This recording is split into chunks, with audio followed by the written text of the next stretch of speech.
The Heritage Foundation did a big study 2 years ago on how to secure this country's future and also on confronting China. What did you guys learn about this nation? I mean, we hear Navarro just listed all of it out right there. You know, I mean, he's the intellectual property theft is just, I mean, it's $600 billion a year we're losing to IP theft. They wait for these businesses to grow large and to get successful, and then they just start taking their product and selling it themselves for a much cheaper price. I mean, that is so insidious and malicious and just awful. And they do this in so many different ways, and they poison us. They do all these things. It's funny that we consider them to be an adversary because everybody's so careful about how you talk about China, right? They don't feel like an adversary to me. This feels like an enemy.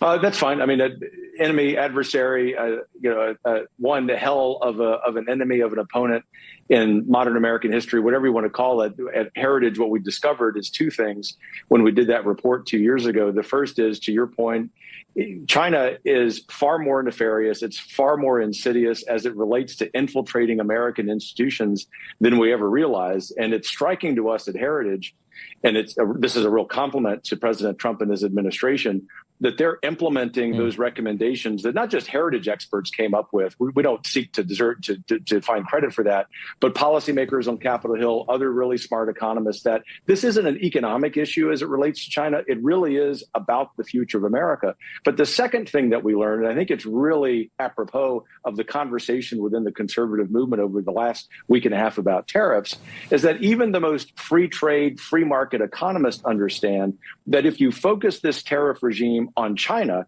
you understand that it's about national security. And whatever dogma you adhere to, in their case, if it's about free trade, you understand that you have to check that at the door, because we're going to have an economic war, a trade war with China, or we're going to have a military conflict with China. I'd rather fight this term, to paraphrase Sun Tzu, on terms of our choosing right now than wait when they invade Taiwan or, do worse, directly the United States.